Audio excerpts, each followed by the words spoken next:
Hello and welcome to Intro to Psychology 2. We're going to look at personality theory and how we assess personality.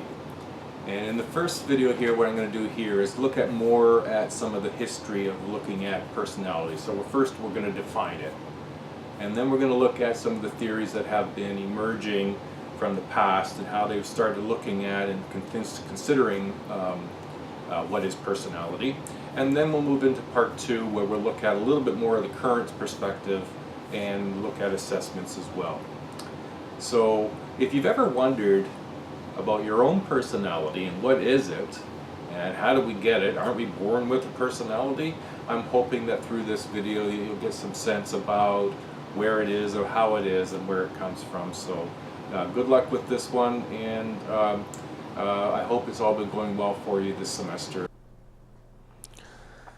Okay, we're going to start by looking at a definition of personality. And when we look at the definition, personality is a pattern of enduring, distinctive thoughts, emotions, behaviors that characterize the way the individual adapts to the world. So it's unique to you. Enduring and stable patterns are basically the same. Enduring meaning it's stable over a long period of time. Now, distinctive thoughts, emotions, and behaviors, this is all about characteristics, that things that you could describe yourself as. So the person's unique and stable pattern of characteristics and behavior. Now, it doesn't mean nothing changes over time. It just means it's very slow if it does change, or very little change. It just maybe even matures as a personality characteristic. Now, what we're going to look at, as mentioned, was some of the earlier theorists that influenced the direction that later theorists went in terms of trying to describe what is personality. And the psychoanalysis perspective, which was pioneered by Sigmund Freud, they view personality as primarily unconscious, that it's beyond your awareness and as occurring in stages. So one, it's unconscious. You don't think about performing and putting out characteristics that would be described as your personality. They just seem to occur beneath the conscious level of awareness. And they occur in stages, is that over time they can evolve or stage develop into more mature personality traits. Most psychoanalytic perspectives emphasize that the early experiences with your parents play an important role in sculpting personality. So the three primary elements of what is introduced by the psychoanalysis perspective is personality is primarily unconscious, it develops in stages, and early experiences are the most important in regards to where our personalities come from. Now, Freud's conception of personality introduced what he was like an iceberg of sorts, and it was described in three parts. And in this, there were three sort of levels of consciousness. And we'll start with the parts. The id, which is the unconscious system of the personality, which contains the life and death instinct and operates on the pleasure principle. It's the source of the libido. If you will, the id is all the thoughts, ideas, creativity, and the goods and the bads of who we are without any filter. It's in the id. The ego is the logical, rational, and largely conscious system of personality which operates according to the reality principle. So it's the part that most people see, the see of you. It's the way that you behave around people in real time at a conscious level. That's your logical, rational self. And then the third part is that of the superego. Now, this is something that's partially seen by others, but is often below the surface, if you will. This is the moral system of personality, which consists of the conscious and the ego ideal. Now, that means that when you violate any of the rules that the superego produces, we often feel an emotional guilt or shame in the id.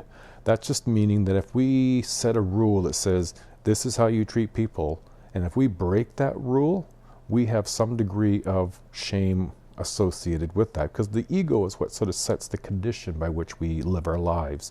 The ego is the living of our lives. The id is all that within that is our potential, if you will. So when we obey these sort of social constructs, the superego, it produces a pleasant and emotional pride. So if you strive to achieve certain goals in your life that meet a moral standard, and you get a certain positive boost out of that. Now, the 3 levels of consciousness begin with the conscious level, which contains all the thoughts and the feelings and sensations and the memories of which the person, you, in this case, is aware of any given moment. So if you were to sit down and write everything that's on your mind as it comes to your mind, that's what's called a stream of consciousness. But it's basically a note, a writing that you've done of everything that you're conscious of at that moment. But that doesn't include everything that you know, only what you're conscious of at that time. The pre-conscious, from Freud's perspective, this includes the thoughts and feelings and memories that you have that you're not consciously aware of, but you could be asked to bring it to consciousness if I asked you a question like, what's your mom and dad's first name? It probably isn't in that stuff that you wrote down in your conscious level, but if I asked you what that was, you could pull that up, and that would be your pre-conscious. The unconscious is the primary motivating force of human behavior. It contains repressed memories as well as instincts, wishes, desires that have never been conscious, and this is why he links that to the id. Now, what you're seeing here is a sample of some defense mechanisms. Now, defense mechanisms are used by the ego to defend against any anxiety or is used to maintain your self-esteem. Defense mechanisms are especially important when the ego is forced to choose to violate any of these superego rules. Now, one of the things to be aware of is that all people use defense mechanisms to some degree, and if you overuse this can adversely affect one's mental health. So, for example, you see repression there, and it's an involuntary removal of unpleasant memory, thought, or perception from the conscious. And so, for example, if Jill forgets a traumatic experience from childhood, this would protect her from a lot of anxiety and enable her to maintain her self-defense. But if one uses and overly uses repression on a lot of different other elements, then that would certainly have some effect on our mental health. And so this is something that Freud contributed that has had some staying power, if you will. It's still being used.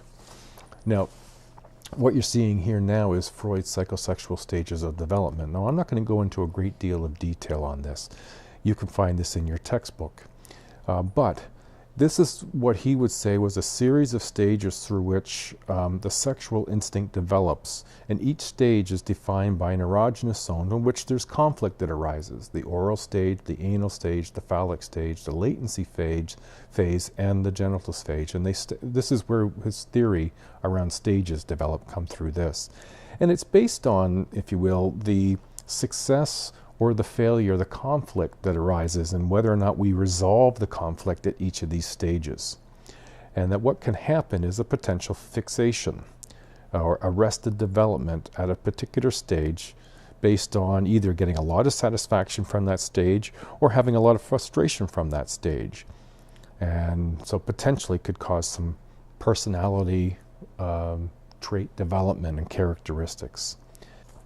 Now, Freud wasn't the only person who did some early work in the area of personality. One of his students, that of Carl Jung, he also pursued some work in this area, but he differed from Freud in that he didn't think that sexual instincts was the main factor in personality development, or that it was completely formed in childhood. He considered that middle age to be an important part of personality development. He also didn't agree with Freud in regards to the structure of personality. Instead, he looked at the ego as the part of the personality that carries out the day-to-day activities, and it's of secondary importance to the unconscious. Now, the personal unconscious is our uniquenesses. This contains both our past. It also represents our memories, our wishes, desires, and experiences accessible to the conscious. So the personal conscious is all that history that you have, and all of that can be retrieved very easily, but it's also very unique to you. Now, what he described as being shared by all people is what he called the collective unconscious. And this is his term for the impersonal, deepest layer of the unconscious mind that's shared by all human beings because of our common ancestral past. And he would describe archetypes. This was a name that he gave to the emotionally laden ideas and images in this collective unconscious. And they have rich symbolic meaning. So the fear of the dark, the belief in gods and evil spirits, he would call these archetypes as being a part of, personality development. Now you can see in these early stages, they're fairly rudimentary in terms of blocking out personality into areas, types. And it's not the only way in which it was evolving.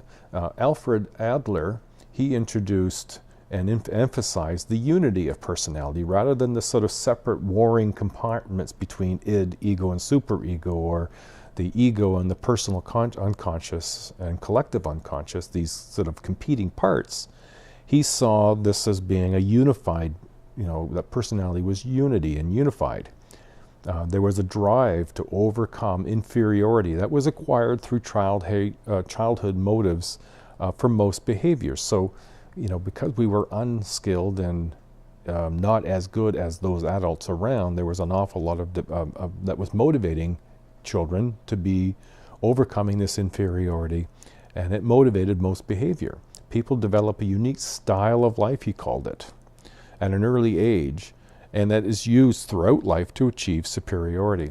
So if you were a child that stayed focused on a task a long time and really worked hard to sort of figure it out, that was a perseverance that likely carried through to your adulthood, where if something challenged you and you tried for a while and it wasn't being very successful and then you gave up and moved on to something else, that too may have been a style of life that's carried on through adult life.